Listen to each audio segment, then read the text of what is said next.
Hello बच्चों, let's read this question.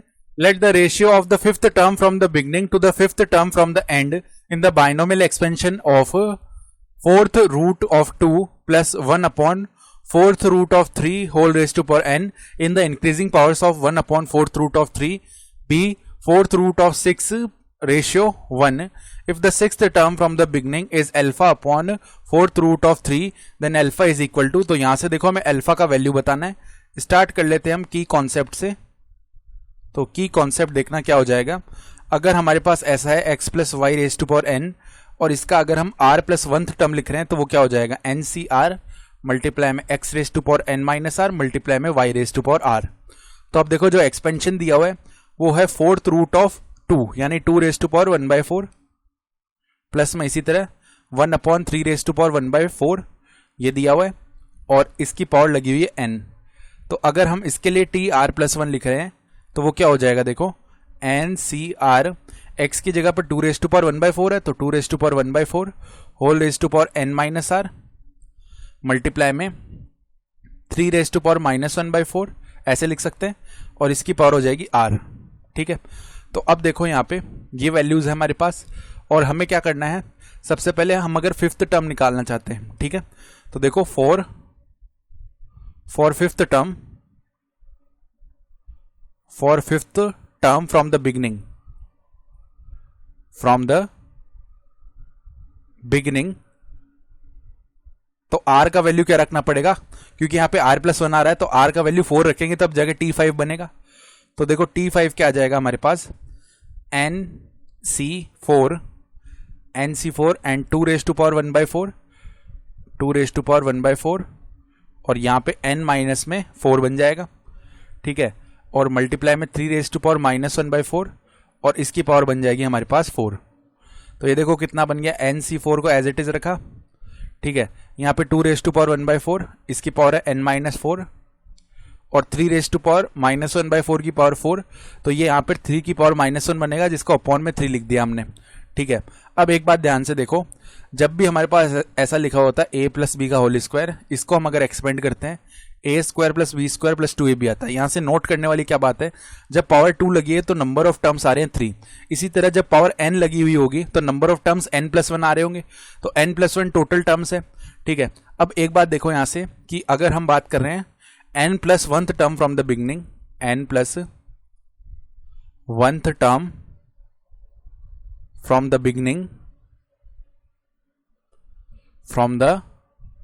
Beginning ये किसके इक्वल होगा, first term from the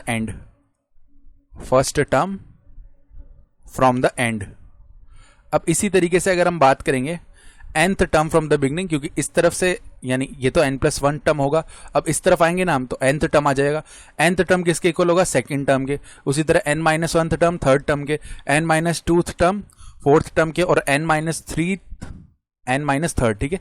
n-3rd term from the beginning क्या होगा, फ्रॉम द बिगिनिंग ये किसके इक्वल हो जाएगा हमारा, ये इक्वल हो जाएगा fifth term from the and.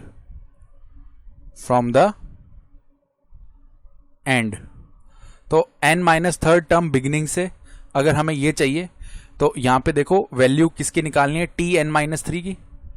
तो tn-3 की अगर वैल्यू निकाल रहे हैं तो वो किसके इक्वल आ जाएगा हमारे पास, यहां पे nc और जो वैल्यू है वो क्या हो जाएगी n-4 लिखा जाएगा इधर. ठीक है. और उसके बाद 2 रेज टू पावर 1/4 और n-n कितना होता है 0 तो यहाँ पे पावर 4 बनने वाली है कुल मिला के. तो उसके बाद 3 रेज टू पावर -1/4 और इसकी पावर कितनी हो जाएगी, इसकी पावर n-4 हो जाएगी. ठीक है. तो अब देखो फर्दर इसको सिंप्लीफाई किया n-4 बचा और यहाँ पे मल्टीप्लाई में कितना हो जाएगा 2. ठीक है. और मल्टीप्लाई में यहाँ पे क्या हो जाएगा 3 raise to power -1/4 whole raise to power n-4 ये एज इट इज रख दिया हमने. अब इनका रेशियो में दिया हुआ है फोर्थ रूट ऑफ 6 रेशियो 1. तो चलो इनका रेशियो निकाल लेते हैं. तो देखो t5 अपॉन में tn-3 ये कितना दिया हुआ है 6 रेज टू पावर 1/4 अपॉन 1. तो T5 का जो वैल्यू है वो कितना है NC4 4 और 2 रेज टू पावर 1/4 इसकी पावर लगी है n-4। 2 raise to power 1/4 power है n-4। ठीक है, चलो इस 3 को भी ऊपर लेके आते हैं। 3 रेज टू पावर -1 हो गया अपॉन में n-4 मल्टीप्लाई में 2 मल्टीप्लाई में 3 रेज टू पावर -1/4 इसकी पावर लगी हुई n-4। ये किसके इक्वल है 6 रेज टू पावर 1/4 अपॉन 1। अब देखो हम जानते हैं NCR को हम क्या लिख सकते हैं, NC n-r ऐसे भी लिखा जा सकता है। तो अगर हम NC4 को लिख रहे हैं तो वो क्या हो जाएगा NC और n-4 ये दोनों वैल्यूज इक्वल है, तो यहाँ से डायरेक्टली डिवाइड हो जाएंगी, 1 आ गया। ठीक है, फिर जब बेसेस सेम है और डिवाइड में लिखे हुए हैं तो पावर सब्ट्रैक्ट हो जाती है। तो यहाँ पे देखो क्या बनेगा 2 रेज टू पावर 1/4 और n-4 माइनस में 1 यानी कि n-5 बच गया मल्टीप्लाई में यहाँ पे देखो इसी तरीके से क्या आएगा 3 रेज टू पावर, सॉरी हमने एक देखो गड़बड़ कर दी यहाँ पे। इस 2 को पहले हम क्या करते हैं सिंगल लेके आते हैं, 2 ऐसे, इसकी पावर n/4 माइनस में हो जाएगा 1 और माइनस में 1 ऐसे आ रहा होगा। ठीक है, फिर मल्टीप्लाई में इसी तरीके से यहाँ पे 3 की पावर -1।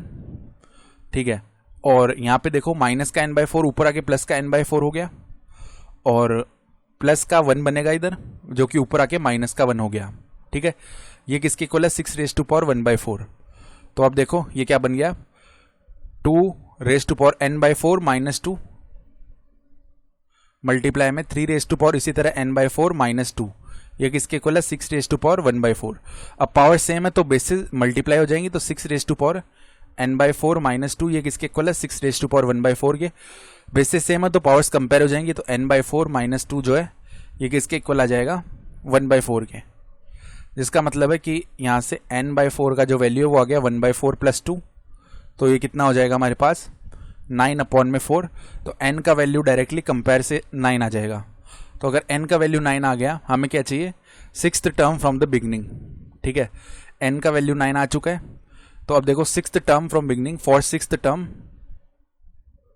फ्रॉम